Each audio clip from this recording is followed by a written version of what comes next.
Praise the lord. ఈరోజు దేవుని వాగ్దానము, నేను మోషేకు తోడై ఉండినట్లు నీకును తోడై ఉందునని ఇజ్రాయేలీయులందరూ ఎరుగునట్లు నేడు వారి కన్నుల ఎదుట నిన్ను గొప్ప చేయ మొదలుపెట్టెదను. యెహోషువ గ్రంథం 3వ అధ్యాయము 7వ వచనము.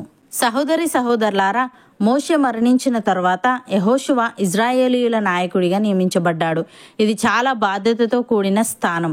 ఎందుకంటే మోషే ఒక మహానుభావుడు. అతడు దేవునితో ముఖాముఖిగా మాట్లాడినవాడు, అద్భుతాలు చేసినవాడు, ఎర్ర సముద్రాన్ని విడగొట్టినవాడు. అటువంటి వ్యక్తి స్థానంలోకి రావడం సులభం కాదు. దేవుడు యెహోషువను నాయకునిగా నియమించినప్పటికీ ప్రజలు ఇంకా అతనిని పూర్తిగా అంగీకరించలేదు. అయితే దేవుడు అన్నాడు, నేను మోషేకు తోడై ఉండినట్లు నీకును తోడై ఉందును, ఇజ్రాయేలీయులందరూ ఎరుగునట్లు నేడు వారి కన్నుల ఎదుట నిన్ను గొప్ప చేయ మొదలుపెట్టెదను అని. ప్రియులారా, ఇది యెహోషువను నమ్మదగిన నాయకుడిగా మాత్రమే కాకుండా దేవుని అధికారంతో ఉన్నవాడిగా ప్రజల ముందు నిలబెట్టింది. ఎందుకంటే ఒక నాయకుడు దేవుని వాడని ప్రజలు విశ్వసించకపోతే వారు అనుసరించారు. యెహోషువను గొప్ప చేయడం అనగా ప్రజలలో అతని అధికారాన్ని స్థాపించడం. మొదటగా యోర్దాను నది ఆగిపోవడంతో ఇది ప్రారంభమైంది. ఆ తర్వాత ఎరికో గోడలు కూలిపోవడం, సూర్యుడు ఆగిపోవడం లాంటి అనేక అద్భుతాల ద్వారా దేవుడు యెహోషువను ప్రజల కళ్ళ ముందు గొప్ప చేశాడు. ప్రియులారా, ఇది మనకు తెలియజేస్తుంది, దేవుడు మనకు అప్పగించే కొత్త బాధ్యతలలో ఆయన మనలను ఒంటరిగా వదిలిపెట్టాడు. ఆయన తన శక్తిని చూపించి ప్రజల ముందు మనకు గౌరవం తెస్తాడు. మన గౌరవం కోసం కష్టపడవలసిన అవసరం లేదు. దేవుడే మనలను ప్రజల ముందు స్థాపిస్తాడు. భక్తుడు ఈ విధంగా అంటున్నాడు, దేవుడు యథార్థవంతుడు, యెహోవా వాక్కు నిర్మలము, తన శరణుజొచ్చు వారికి అందరికీ ఆయన కేడము. యెహోవా తప్ప దేవుడేడి? మన దేవుడు తప్ప ఆశ్రయదుర్గమేది? నాకు బలము ధరింపజేయువాడు ఆయనే, నన్ను యథార్థ మార్గమున నడిపించువాడు ఆయనే. ఆయన నా కాళ్ళు జింక కాళ్ళ వలె చేయిచున్నాడు, ఎత్తైన స్థలముల మీద నన్ను నిలుపుచున్నాడు. నా చేతులకు యుద్ధము చేయ నేర్పువాడు ఆయనే. నా బాహువులు ఇత్తడి విల్లును ఎక్కుపెట్టును. నీ రక్షణ కేడెమును నీవు నాకు అందించుచున్నావు. నీ కుడి చెయ్యి నన్ను ఆదుకొనెను. నీ సాత్వికము నన్ను గొప్ప చేసెను అని. ప్రియులారా, దేవుని యొద్దకు రండి, అప్పుడు ఆయన మీ యొద్దకు వచ్చును. పాపులారా, మీ చేతులను శుభ్రము చేసుకొనుడి. ద్విమనస్కులారా, మీ హృదయములను పరిశుద్ధపరచుకొనుడి. వ్యాకులపడుడి, దుఃఖపడుడి, ఏడువుడి. మీ నవ్వు దుఃఖమునకును మీ ఆనందము చింతకును మార్చుకొనుడి. ప్రభు దృష్టికి మిమ్మును మీరు తగ్గించుకొనుడి, అప్పుడు ఆయన మిమ్మును హెచ్చించును. యేసయ్య ఈ విధంగా అంటున్నాడు, నిన్నెవరైనాను పెండ్లి విందుకు పిలిచినప్పుడు అగ్రపీఠము మీద కూర్చుండవద్దు.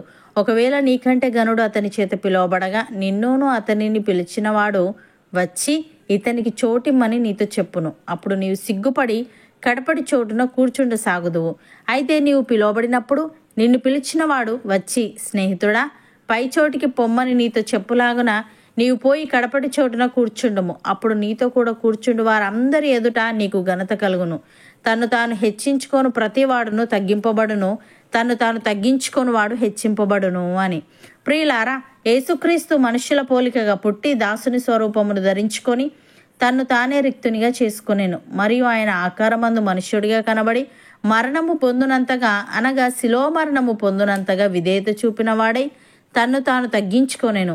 అందుచేతను పరలోకమందున్న వారిలో గాని, భూమి మీద ఉన్న వారిలో గాని, భూమి క్రింద ఉన్న వారిలో గాని ప్రతి వాని మోకాలును యేసు నామమున వంగునట్లును, ప్రతి వాని నాలుకయు తండ్రి అయిన దేవుని మహిమార్థమై యేసుక్రీస్తు ప్రభువని ఒప్పుకొనున్నట్లును దేవుడు ఆయనను అధికముగా హెచ్చించి ప్రతి నామమునకు పైనామమును ఆయనకు అనుగ్రహించెను.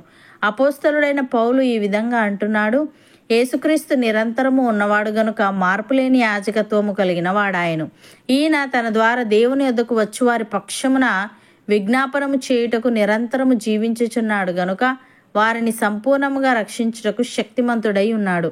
పవిత్రుడును నిర్దోషియు నిష్కల్ముషుడును పాపులలో చేరక ప్రత్యేకముగా ఉన్నవాడును ఆకాశ మండలము కంటే మిక్కిలి హెచ్చైన వాడునైనా ఇట్టి ప్రధాన యాజకుడు మనకు సరిపోయిన వాడు అని. సహోదరి సహోదరులారా, మీరు పెద్దలకు లోబడి ఉండుడి. మీరందరూ ఎదుటివాని ఎడల దీన మనస్సు అన్న వస్త్రము ధరించుకొని మిమ్మును అలంకరించుకొనుడి. దేవుడు అహంకారులను ఎదిరించి దీనులకు కృప అనుగ్రహించును. దేవుడు తగిన సమయమందు మిమ్మల్ని హెచ్చించినట్లు ఆయన బలిష్టమైన చేతి క్రింద దీన మనస్కులై ఉండుడి. ఆయన మిమ్మల్ని గూర్చి చింతించుచున్నాడు గనుక మీ చింత యావత్తు ఆయన మీద వేయుడి. అవును అన్నవారు నాతో పాటు ప్రార్థనలో ఏకీభవించండి. పరిశుద్ధుడా, ప్రేమగల తండ్రి, నీవు మోషేకు తోడై ఉండినట్లు యెహోషువకును తోడయుందువని ఇజ్రాయేలీయులందరూ ఎరుగునట్లు వారి కన్నుల ఎదుట అతన్ని గొప్ప చేయ మొదలుపెట్టేదవని తెలియజేశావు. దేవా, నీవు మాకు అప్పగించే బాధ్యతలలో మమ్మలను ఒంటరిగా వదిలిపెట్టవు గనుక నీ శక్తిని చూపించి ప్రజల ముందు మాకు గౌరవం తెస్తావు గనుక నీకు కృతజ్ఞతలు.